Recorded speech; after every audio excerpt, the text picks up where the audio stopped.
What's going on, everybody? How you guys doing? I hope you guys are having a good one. Thank you guys again for all the support you guys showed in the last video I had. I really appreciate that. I got to answer some of you guys' questions. Some of you guys came and hung out with me. It was a really fun time.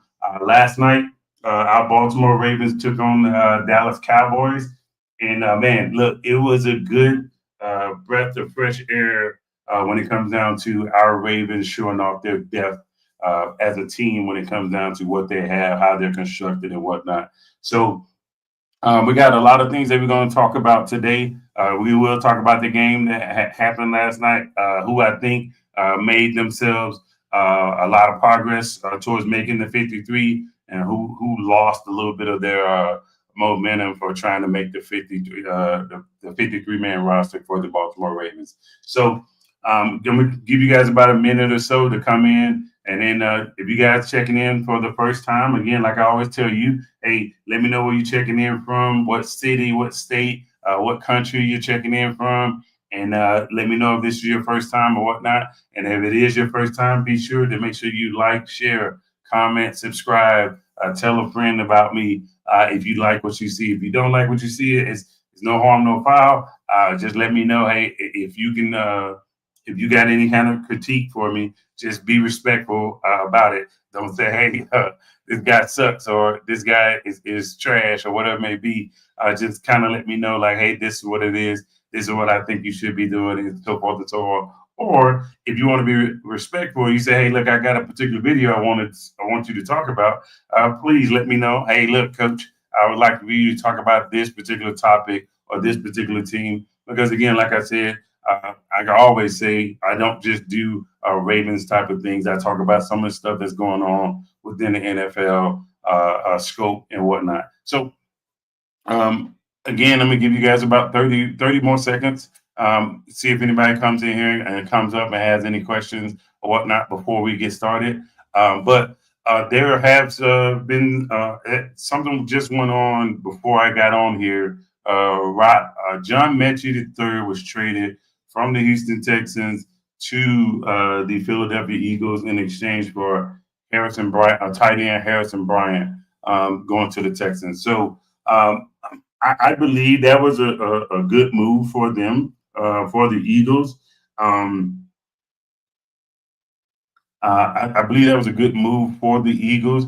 And the reason why I say it's a good move for the Eagles, because he has a relationship with some of the players on the Eagles already. And I just felt like, hey, they have a little bit of continuity, having coming from the University of Alabama. I just felt like, hey, that lineage there with the particularly the wide receivers, I believe that'll help them gel a little bit quicker. It's also with Jalen Hurts, his time in Alabama, I felt like, hey, they'll come in and they'll kind of know, hey, what the expectations of each other are. And I just felt like, hey, good wide receiver 3 or 4, I believe he can fit that role very well as long as he's healthy and whatnot. So, again, I know for some people, it's hard to imagine people want to trade with the Eagles. Why would you want to trade with the Eagles? They just won the Super Bowl.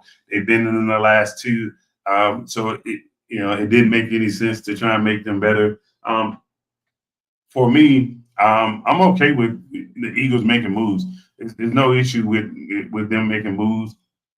But I just need when it comes down to the Eagles, some people, say, hey, because they won the Super Bowl, they shouldn't get a trades or they shouldn't be, people shouldn't be bargaining with them. At the end of the day, it's a business, right? The other thing about these things is the Eagles did lose some pieces, whether it be the offensive line, whether it be in their secondary, whether it be along the defensive front. So they may say, hey, look, we may need to score a lot more points because we're not going to be as formidable on the defensive side of the ball, or we may not be as good as we was offensively last year because of the offensive line and whatnot. So again, I understand the move. I understand the logic behind it, but that's neither here nor there.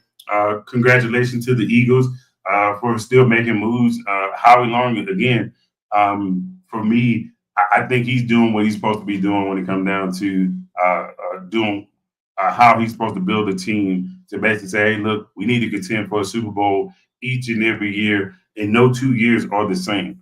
And I'm happy that he's able to do that because again, that puts the pressure on some of the other GMs that kind of sit back and they're kind of conservative and they're not as aggressive. So I like when he's aggressive like this because now it triggers either somebody in that division or triggers somebody in within the conference that's really trying to go and contend for a Super Bowl. It triggers their GM to make moves too. And I just feel like, hey, as long as he keep making these type of moves, when it comes down to the GM for the Eagles, now he starts to put pressure on the other ones, and as long as that pressure is still there for people to continue to try and build a Super Bowl winning roster, I just feel like hey, he's helped sharpening all the other GM's tools when it comes down to them putting together their best possible roster and go after a Super Bowl, whether they're in the AFC or the NFC. So but yeah, again, shout out to the Eagles for continuously trying to get better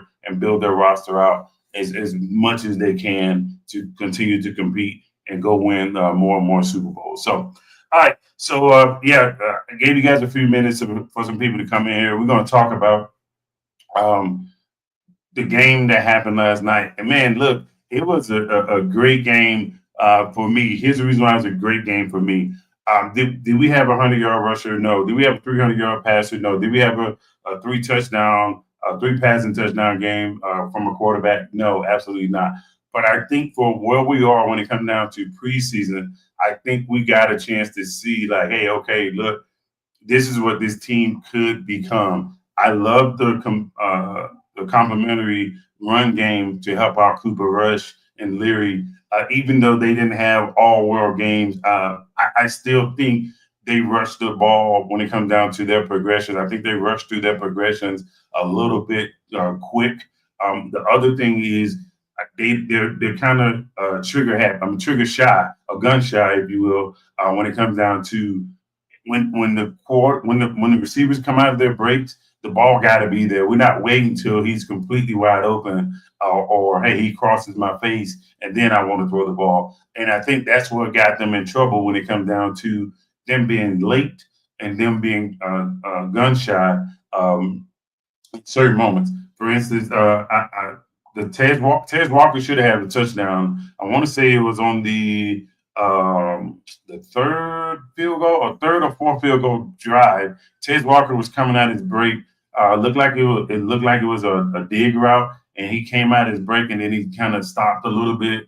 But I know if you get that ball there to him, the defender doesn't get a chance to recover, and I felt like he missed him on that particular opportunity. And again, I think more reps together would basically get them over the hump of doing something like that. I get it. It's challenging because again, how many reps is Tez Walker going to get with Cooper Rush or with Leary and whatnot? I understand that completely. But if it was a quarterback that was going to be a starter in this particular league, I would want them to work out those particular kinks because you can't have that happen when it comes down to tight window throws. It shouldn't have been a tight window throw. The DB was turned around. He had no idea where Tez was. And I just felt like those that was 1 or 2 seconds kind of let him get back into the play. And then that's where, he didn't throw it. Oh, no, he did throw it, but it was basically an overthrow. He threw it out of the back of the end zone. So again, I just felt like, hey, the quarterbacks kind of reeled us back in when it comes down to what they can do as being a game manager. Again, I'm not asking either one of these quarterbacks to go be Lamar Jackson and extend drives and run around and do what Lamar Jackson does. But I am sitting there saying, hey, look, be serviceable. Be serviceable for the receivers because, again, those receivers are dependent upon your play. If you going out there and you late on all your particular progressions and you're shy about throwing the ball around the field, then that's where those particular receivers' growth or development is stunted. And now we're talking, hey, that's where you get the Ravens can't develop wide receiver talent, or these particular wide receivers didn't pan out. And we're not looking at the total picture when it comes down to, hey, what particular quarterback was doing what he's supposed to be doing to get these guys over the hump when it comes down to developing them. And they were doing it in live game action. Because this is one thing to do these things in practice, but it's a whole other monster when the lights come on and we actually turn the scoreboard on and we keep the score.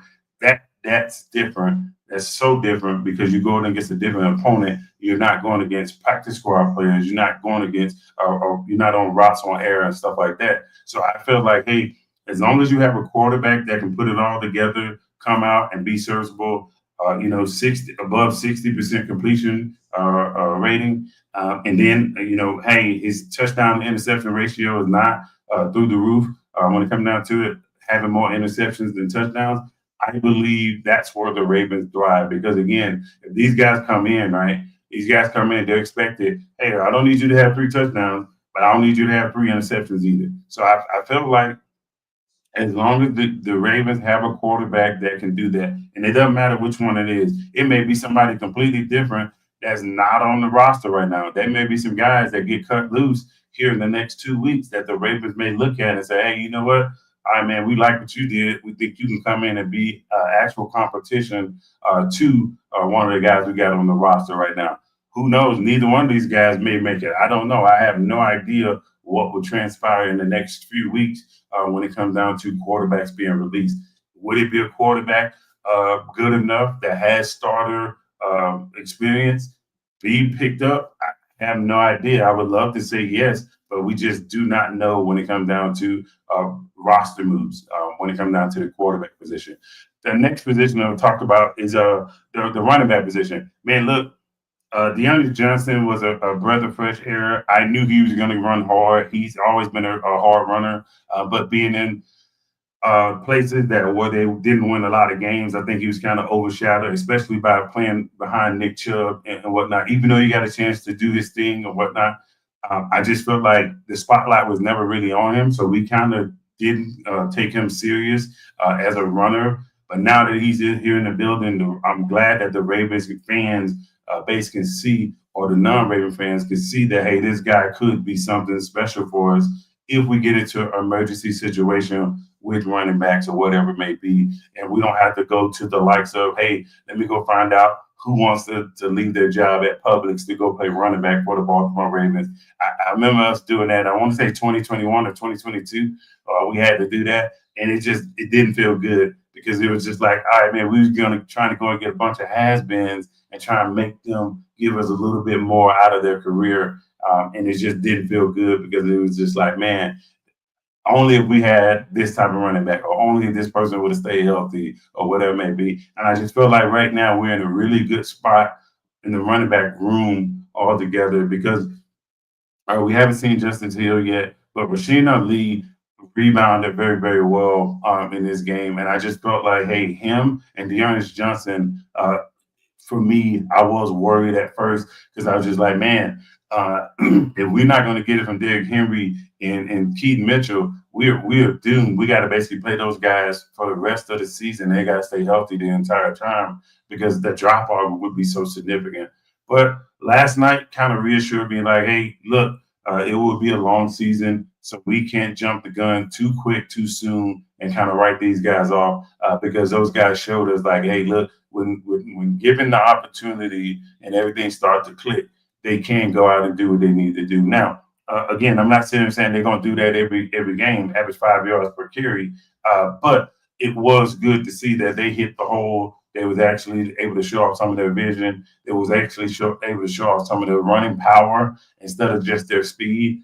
So for me, again, I think running back room is probably a stronger group than the actual Raven fans actually thought about. So next position I wanted to talk about is the one that, hey, we all talk about. We was dogging the one player, Daniel Falele. We was dogging him. We was dogging Voorhees for a little bit for not being ready or not being healthy. We was dogging Carson Benson but last night, Andrew Voorhees, Daniel Falele, they came through. They did what they needed to do. No pressures allowed, no sacks allowed. Had great passing grades. I think that both of them had the same passing grades as far as PFF graded standards. So for me, that's huge. Here's the reason why it's huge, because that player has been the talk of the town probably since the clock hit triple zeros and Twitter was a thing.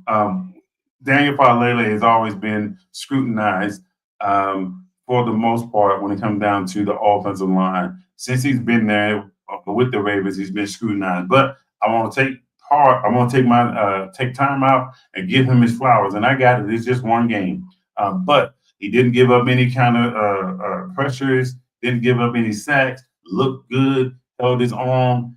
Ran people off the ball, off the line of scrimmage.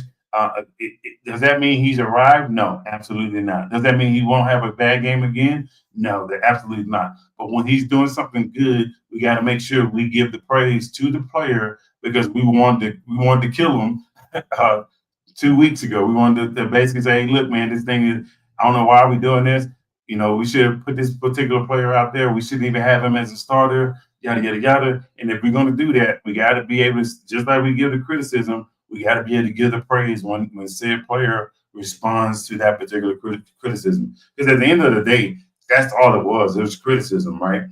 He took it on the chin. He didn't duck away from it. He took questions, answered questions whenever he got a chance to answer questions, and then he just responded. So for me, kudos to him. And another player, Andrew Voorhees, again, we're starting to see what he could possibly be. Now, some people probably try and downplay it because they say, hey, look, we kind of knew what the Cowboys scheme was going to be. They played them before, so forth and so on. So, again, that's fine and dandy if we want to say that, right? But again, if this guy has officially turned the corner and now he's going to go on to be this Pro Bowl guard that we thought he could be or the Ravens thought he could be, then we just got to accept it. But then at the same time, make sure again we support said player because said player is not being a liability on offense, the offensive line like we thought he would. So again, hats off to Voorhees and Dan Falele for doing what they needed to do. And again, they did what they should supposed to do, and this is what was expected. Now, I think they got like a quarter or maybe almost an entire half, I think. But again, we didn't have a significant drop off when they left the game. So again, that was huge when it comes down to the run game. Now, as far as passing, I already talked about the passing. We only going to go as far as what the quarterback plays is doing. Because again, you can block all night. If quarterbacks are going to be gun shy, or quarterbacks not going to go through their progression, then it doesn't really matter how much blocking you have or whatnot. So, but I'm going to move over to the defensive side now. For me, the D line, oh my gosh, Aeneas Peoples, Mike Green, those are two guys that immediately stand out to me because their influence on the ball when it comes down to the blocking scheme for the Cowboys, they were crazy disruptive, even though they weren't getting a lot of TFLs or a bunch of sacks or whatever it may be. But you can feel their presence of people trying to avoid them as soon as they get the ball, as soon as the snap is taken. As far as the linebacker play is great, especially for the guys that's playing on special teams. The guys that play on special teams, like we know the Ravens special teams has been an Achilles heel in certain games. And I just pay attention to those things because, if you punt the ball 50 yards, but then you give up a 35-yard return, that stuff starts to get negated, those punts that we have.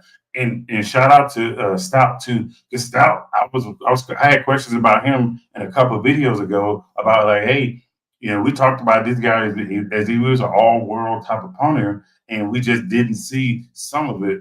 Some of it was negated because of penalties, of big returns, or whatever it may be. So now we got a chance to see, like, hey, this guy can still boot it, and we can get good field position off of that. Because I can tell you right now, September to December, probably not an issue, right? But if you can flip the field and come January or late January, early February, now we're talking about you being an asset to the particular team instead of a guy just going out there kicking footballs in random spots.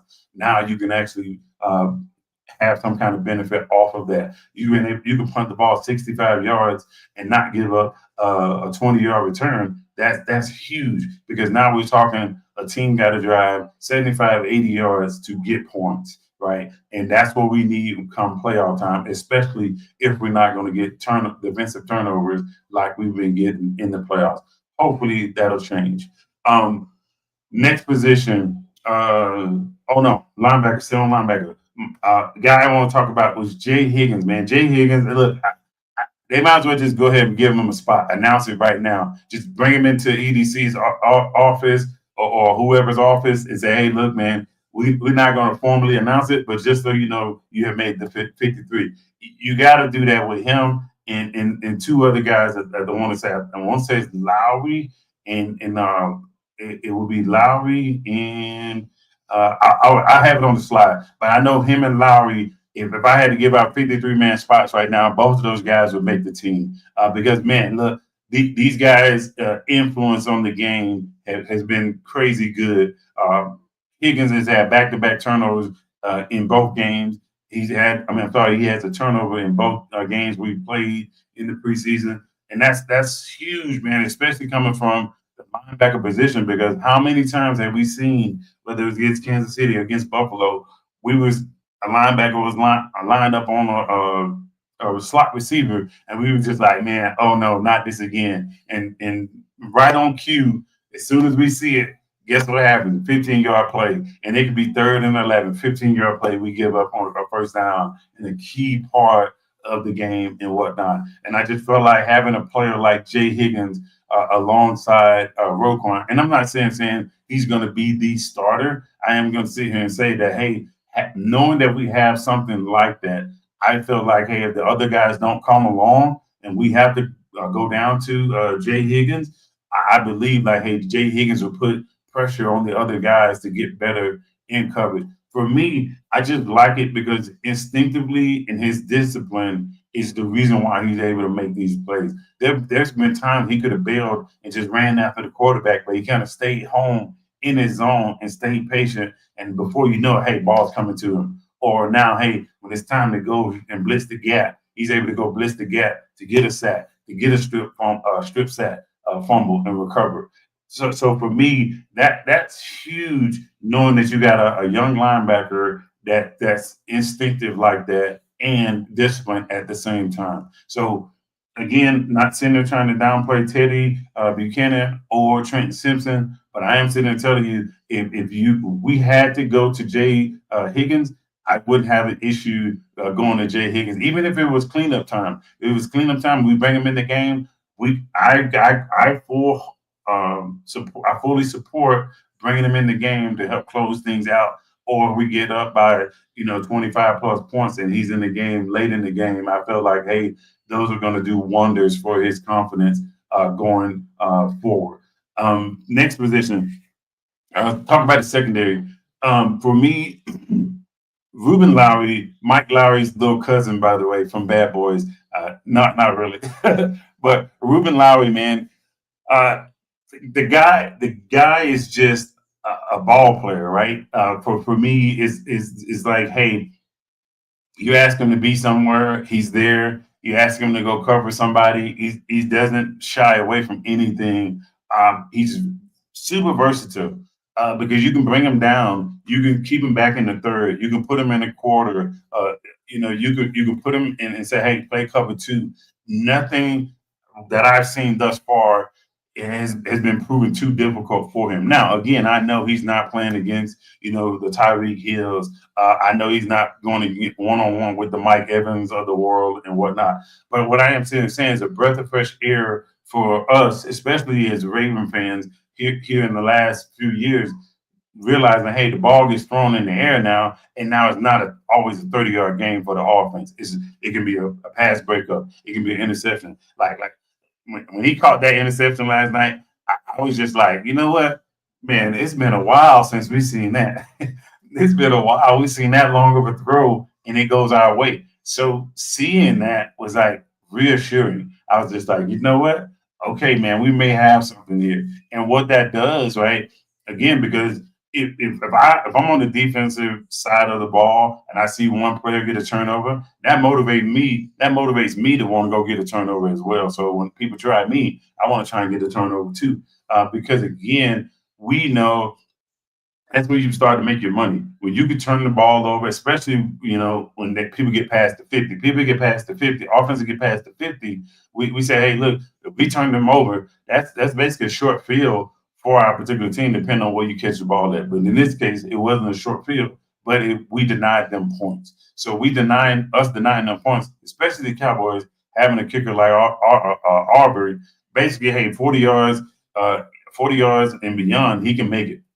All probably midfield, he probably could make those type of field goals. So doing that, and I got it, it's just the preseason, but doing so, that again, that's basically telling me, hey, okay, look, the Ravens are for real when it comes down to trying to get people that are natural at taking the ball away from offenses. And if we got that, now that means, hey, guess what? I don't have to dedicate sophisticated coverages. I can just put this guy back there, and he's not going to get beat or not going to be undisciplined and give up big returns, because that's what happens, right? If I'm already not fast enough, but then I'm also undisciplined, that's a recipe for disaster on the back end. Because if I want to send six, I want to send seven, I can't do so knowing that you're not going to stay in your third, knowing that you're not going to stay in quarters, knowing that you're not going to stay over the top of the pass or whatnot. But if I know you can stay over the top of the pass and run with said receivers, then hey, I can get as sophisticated as I want up front with the blitzes. And I just feel like, hey, again, all these things are starting to work together to where now the Ravens can really get back to what they need to do when it comes down to getting after the quarterback early on. And then, oh yeah, by the way, I don't have to do it with seven players, because again, if Mike Green and Aeneas Peoples Jones continues to do what they do what they've been doing, again, that should free up somebody along the line. And that free up somebody along the line, that means somebody has a one-on-one matchup. Somebody has a one-on-one matchup. I expect, based off how we are, how we are basically constructed roster wise, I believe we have two or three guys that can win one on one matchups consistently. And even then, if we don't, we have a good enough rotation along the roster right now to basically run people in and off the field, whether it be two plays, whether it be four plays, whether it be series. I believe we have it to where we don't have people that are 100, that people that get gassed, and then we won't have no answer behind those particular guys. So yeah, and that's where basically just a quick recap of it, and I'm basically going to go through my slides, and then we'll talk about who I think was the risers and the fallers. But again, if you guys can't see my slides, you can't hear me, whatever it may be, you can't read something, please let me know. Hey, I can't read this, man. That was too tiny, or this I could see this, that was too bright, or whatever it may be, and then we'll go from there. But all right, so first one, my winners and losers, right? I always like to end on a good note, right? So I'm gonna go with my losers first, who I thought lost some momentum when it comes down to making the 53. Not sitting there saying these things are definite, not sitting there saying these guys can't rebound or anything of that nature. But this is what I see, my observation. So for me, first one is Ben Cleveland, and here's the reason why I say Ben Cleveland lost some of that, because we went through the Falele struggles. We went through the questions of, hey man, why does Ben Cleveland not get more reps? Hey man, what about Ben Cleveland? Yada yada yada. And we went through this all last year. We were talking about, why does Ben Cleveland not get this, not get that, and we kind of seen why last night. It just didn't look good. A couple times got knocked over. Got ran past and whatnot. And I just felt like, again, we may be seeing the Falele situation all over again. Hey, the guy's been out there, played. Now he's had some pressure put on him. Now it's, hey, okay, look, you may not be the guy. He may be thinking that to himself. So who knows?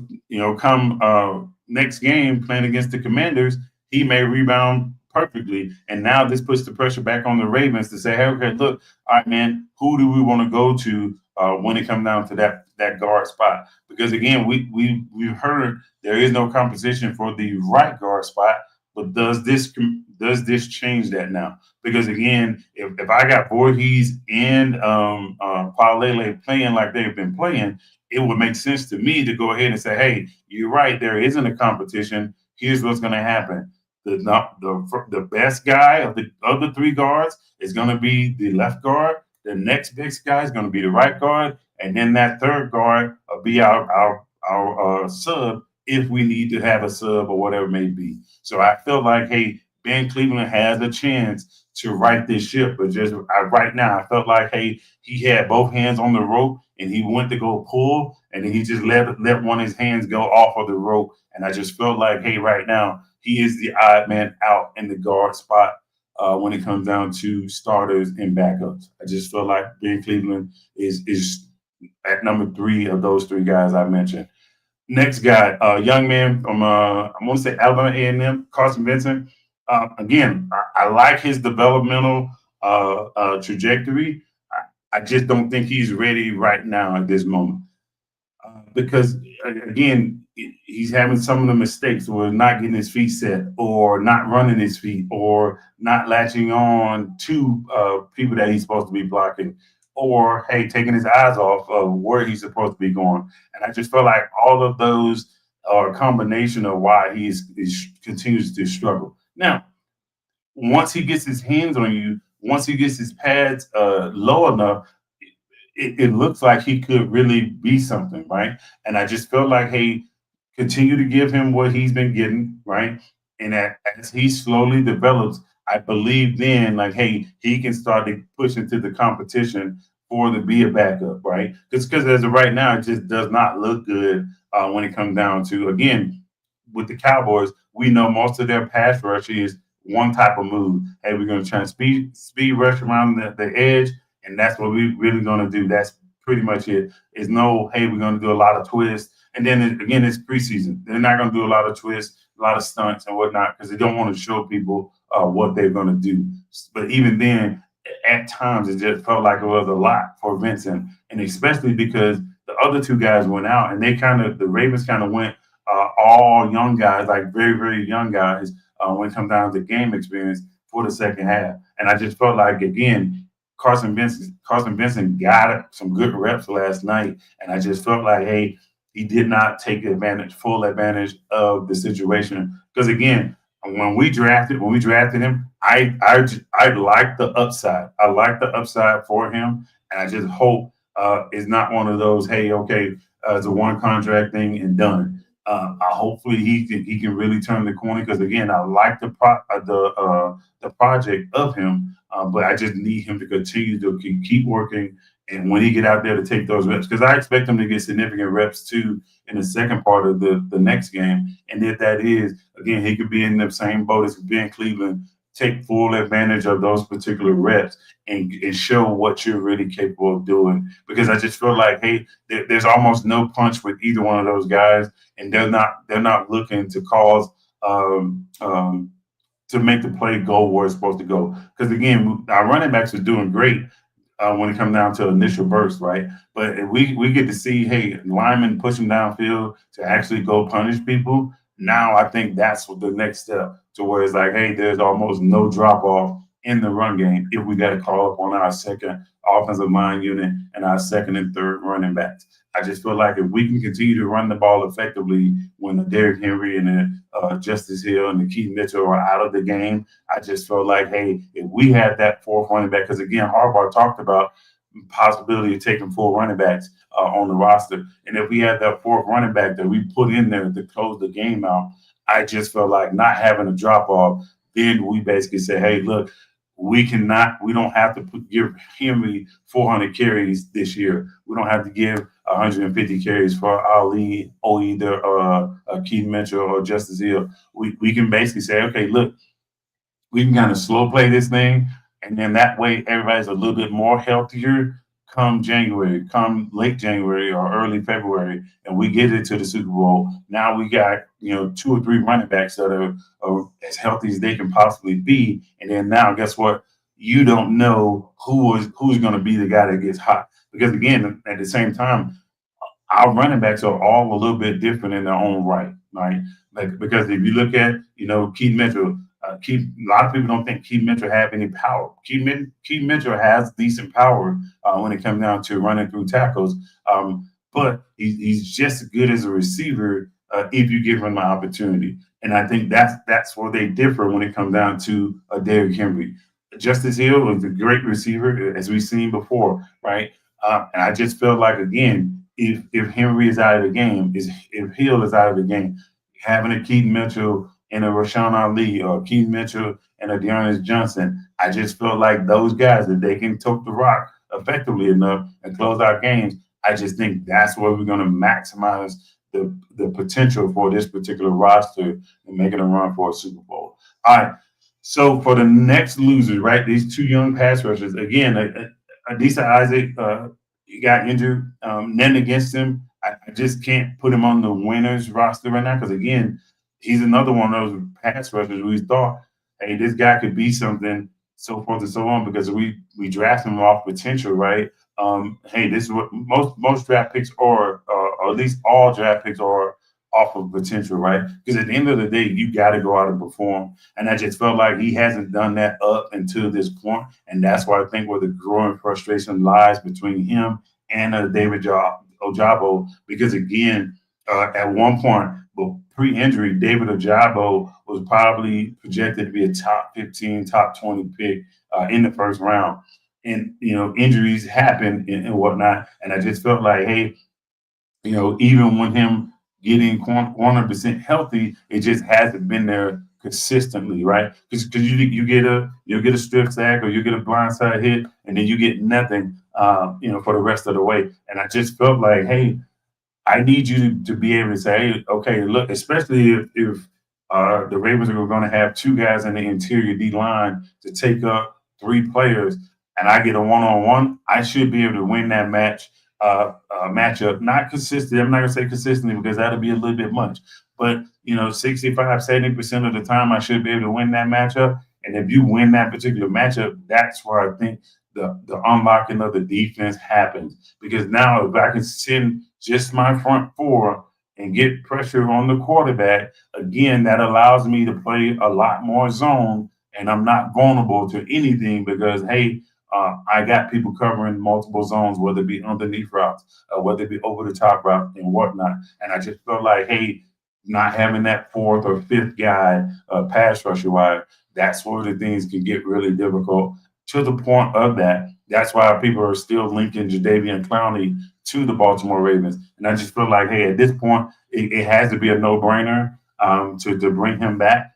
The reason being is why I say to bring him back is because you got some young people that are going to show that, hey, is it not going to take a lot to unlock their potential to turn into production when it comes down to Peoples Jones and it comes down to Mike Green. If you get those two guys to give us anything like they've done in their last couple of years in college, I just feel like adding a Jadeveon Clowney along with Kyle Van Noy, I just feel like, hey, that will be the perfect mix of D linemen to really get after the quarterback, no matter who we play, because I just feel like there'll be disadvantages for their offensive line all up and down our defensive line matchups. So, but yeah, that's it for the losers. The winners, man, again, I like what all these guys did. I'm gonna be honest with you, Keon Martin, look, he's another one. I think he's the other one I was talking about. Look, man, it's great to have these young secondary players come out there and not lack confidence, right? But it's a whole nother monster when they're where they're supposed to be. When it comes down to, hey, man, you got the third, just because the quarterback's not looking there. Because again, there are some young players that, hey, their eyes go to the backfield. They're reading it what's in the backfield because they figure, hey, if I could read what's in the backfield, I could react to it.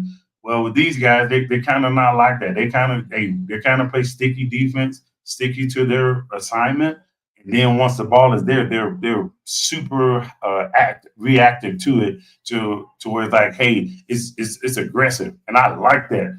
I like that because again, these guys are not high draft picks. They're not top 10 draft picks. These are guys, undrafted guys that are getting after it, right? For me, that speaks pride for the secondary coaches, the defensive coaches that are coaching these guys up. Yeah, these guys came with some of that, but it's a whole nother monster when you put on that jersey and you say, hey, look, I know what they've been known for here, and I want to go out and I don't want to disappoint that. I don't want to lose my opportunity to the point to where now it's like, hey, we're relying on undrafted free agent signings to be key parts to our defense. That's huge. That's huge. Reason why I say that that's huge is because most of those guys is like, all right, man, you make 1 or 2 plays, man. Yeah, okay, good. All right, we'll put you on the practice squad and we'll let you sit on the practice squad, and then we'll sign you off the practice squad in 2 years or whatever it may be. Some of that nature, right? That's the trajectory for some undrafted free agent. Whereas with these guys, we're already talking. This is second. We just got over the second game of preseason, and we're already talking 3 guys undrafted making the roster, right? Again, I'm not sitting here saying, hey, these guys are going to be Hall of Famers or All Pros or whatever it may be. I'm saying these guys are significant contributors to their particular position groups in their side of the ball. And I just felt like with the Lowrys, with the Martins, with the Jay Higgins, these guys are ahead of any expectation. Because I can almost assure you that the Ravens weren't telling, hey, Jay Higgins, we're expecting you to get back-to-back turnovers in games. We're not expecting, hey, Keon Martin, we expect you to get a safety. Ruben Lowry, we expect you to go out and go get this huge interception when it's a possible scoring drive for the Dallas Cowboys. So, again, these guys are coming out and making plays, having a build of confidence. And I just felt like, for me, they're ahead of their time right now. And I want them to continue to build on it, because then that makes it for the Ravens' job a little bit harder. But then at the same time, I want it hard. I want it harder for them, because I don't want that to be easy to say, hey, look, I want to cut this guy because he haven't gave us something. I want to cut this guy because he didn't give us this. I wanted to be extra hard. And the reason why I wanted to be hard for them, because of what the Ravens already endured injury-wise in the secondary. Losing those players that they lost both of their 6th-round cornerback draft picks, right? But now these young players are coming in and saying, hey, look, Ravens, if you need another person, I got you. Look no further right here. I'm more than capable to do this. And I want to say one of them, I want to say it was, I think it's Martin. I think it's Martin. Yeah, I think it's Martin that's 5'9". Or no, I think it's Ruben Lowry. Either way, one of them is like 5'9", 180. 5'9", 180. That's like Ardarius Washington, right? Probably Ardarius Washington, probably a little bit bigger. But so when it comes down to it, it's like, hey, I can almost assure you somebody somewhere seen that particular person and doubted them, right? So they've probably been doubted and counting out most of their particular playing careers. And for them to step on the stage that they stepped on as and not have as much experience as they've had already, I just felt like, hey, this is uh, shaping up to be very, very good for the Baltimore Ravens.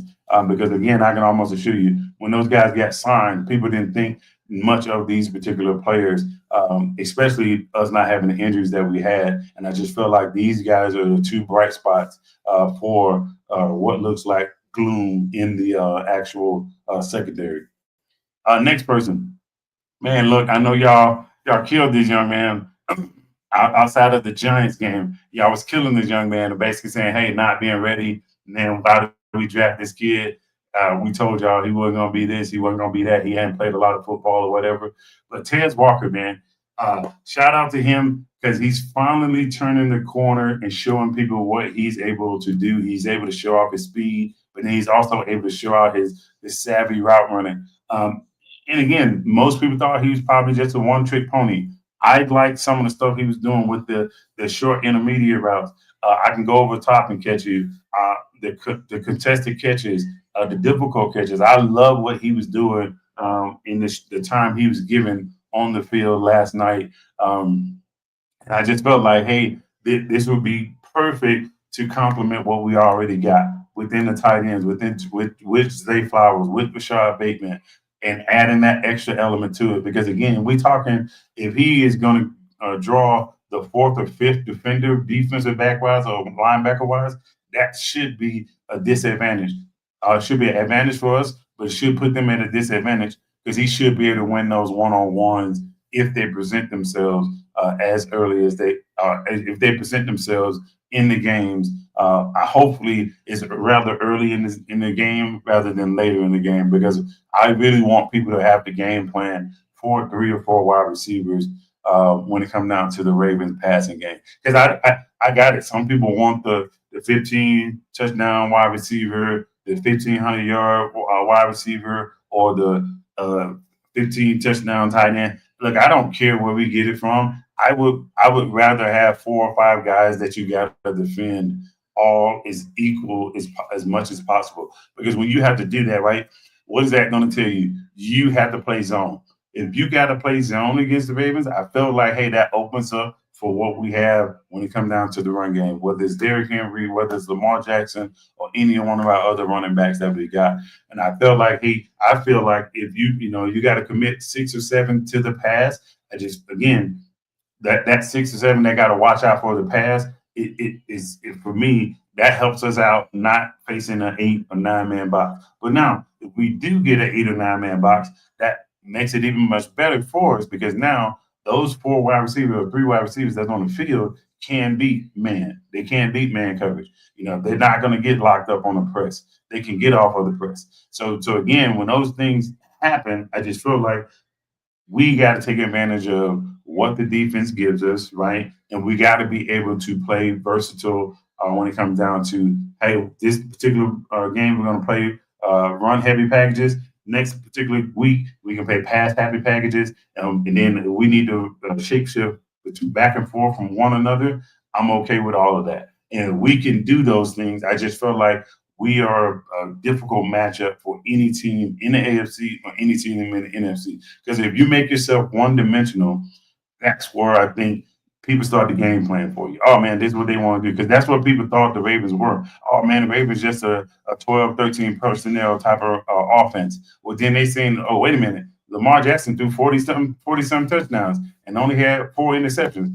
Oh man, that's crazy. We got to really game plan for the pass now. And then once you start the game plan for the pass, oh, here you go. Now you got to deal with Derrick Henry. So again, I think having that proper mix would be huge. As long as we can continue to do what we've been doing these last couple of years, I felt like, hey, this could be something very, very special moving forward. All right. So now we're going to look forward to the next game. Next game is the Baltimore Ravens against our neighbors, the Washington Commanders.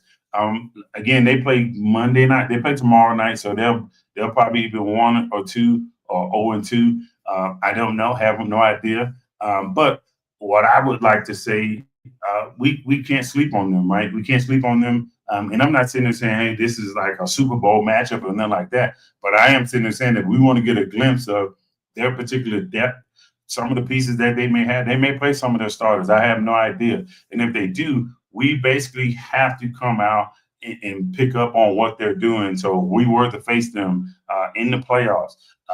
Potential Super Bowl matchup. Some people thinking that. Some people are saying this. And if that is the case, right, what better way to come out and see, all right, let's test some of their abilities out right now. Let's see what some of their young players look like. Because again, everybody's trying to see what they have in their young guys. And I just felt like right now the Ravens are a little bit further along when it comes down to what they're getting from their young guys. And I just felt like, again, if the Ravens can continue to build on that, I believe this will help us late in the season, early into the playoffs. So yeah, I got some comments here. Let me answer these questions. Yeah, salute to you, Nigerian Nightmare Man. Thank you for tuning in. That dude Rolo, from a Cowboys fan, y'all had a good run game. Your team is a few pieces away from a chip. We got a lot of work ahead of us. Thanks to Jerry. Good luck to y'all too. Hey, good luck to y'all too, man. Cowboys, man. Hopefully you guys start to right the ship, despite what Jerry is doing to y'all, because some of the stuff that he's doing is a travesty. Owner, GM, or not, it doesn't matter. He got to get out of the Cowboys' way, because for me, I just feel like there's certain moves that he's made and have been like counterproductive. For instance, Amari Cooper trade. I don't understand why he did that. Why he let him go. I have no idea. I would have never done it. I would have tried to keep them together as much as I could, and I would have just slowly but surely tried to build the defense. Hopefully, they are able to keep Micah. They get that particular thing fixed with Micah Parsons, and they can move forward. But I do like some of the young pieces that y'all have, particularly Demarion Overshawn. If Demarion Overshawn stays healthy, man, I think he could be a really, really, really good piece to help out with Micah Parsons because again, he's a good coverage linebacker, but then he also can pass rush. I feel like, hey, that would be huge, especially because they got the linebacker from LSU, Damon. I can't remember his last name, but it's Damon. It's Damon. I can't remember his name. He's an LSU linebacker, but y'all got him too. He was hurt, but then he what's calling? He came back and he was decent for y'all. So I think those three are great for your front seven. Continue to build that secondary out. Get you a Mike linebacker that's Roman Clark. There you go. Get you a Mike linebacker that's going to give you 140 tackles a year, and I think the Cowboys will be back. The Cowboys will be back, but before you know it. And then the last position that I would tell you for me, outside of looking in, you got to get back to running the ball. You got. I love the Deuce Vaughn experience. I love it. It's cool for PR, but you got to get you a bona fide back. You got to get you a bona fide running back because that's what the Cowboys are missing. When Dak throws the ball 600 times a year, that's a problem. And you only run 1,000 plays or 1,100 plays, that's a problem. You got to be balanced, especially in that particular division. Because if you can't run the ball, right? If you look at the secondaries, every secondary is stacked up to defend the pass. So if they stacked up to defend the pass, you got to be able to run it. If you can't run it consistently or effectively enough, then I think that's where you're basically giving away games. You're giving away games because if you can't run it, you give me the ball back and I can run it. So I got to basically say, hey, okay, I'm going to play keep away from you. If I play keep away from you, when you do get the ball back, you're down by 2 possessions already. Guess what? Now you're speeding up your play. You got to be more aggressive with your passes and whatnot. So I just felt like get your running back, continue to be. That's why I wanted you guys to get Alshon Genty. I think if you'd have got Alshon Genty, I think that's where the Cowboys could have been officially heading for, if not winning the division, but definitely contending and getting into the playoffs and making a deeper run. And I'm not sitting there saying it can't happen this particular year because I don't know how the season is going to unfold. But what I am sitting there saying is like, hey, you get that definitive back. Now people have to game plan for your run game and your passing game. And I just felt like, hey, even with George Pickens, again, just don't get beat deep. They're not going to run too many people over as wide receivers or run past people. So again, I have to basically just slow play it, allow you to make your own mistakes, and then we'll live with what we got. But yeah, Cowboys. I don't have no beef with the Cowboys. Hopefully, they do what they need to do, and they help contend for the division with the Commanders and the Eagles before long. But I like some of the pieces that y'all have. So back to the Ravens and the Commanders outcome. Again, Ravens just played their game, established a run, don't do anything super crazy. I just hope they come out and they continue to give the people that have been making plays for them opportunities, whether it be along the offensive line, whether it be the young wide receivers in Tez Bryant and Anthony Miller. If you can continue to give those guys opportunities, because again, Miller didn't have had a great game. I just feel like, hey, you can kind of say, okay, look, here you go. Here's some targets early on to help build your confidence. And I feel like, hey, okay, would be the game to do it because this is as close to the regular season as we're gonna get it. And then next game that they play after this one is it. It's the season is here. It's amongst us, and we don't know when you're gonna get another opportunity. So I just feel like, hey, any young players that they got, they say, hey, look, we think you're on the bubble. Try to highlight them as much as possible so you can either confirm or deny. This the guy that I want to go forward with, or this guy particularly is not it. And you can cut swing low and give this young man the opportunity to go elsewhere and make a roster or be a piece for their development in the future and whatnot. So, all right. So I'm gonna look and see if we got any questions. All right. All right. So no questions right now. All right, cool. All right, so no questions. Hey, again, thank you guys for all the support that you've given me up until this point. Um, And next time, I'm gonna basically do a video. It's gonna be a preseason. I mean, it's gonna be a preview of the Bills game and what do I think the keys are to the game, what we should do, so forth and so on. Until then, thank you guys again for all the support. And if you haven't already, be sure to like, share, comment, subscribe, or whatever it may be.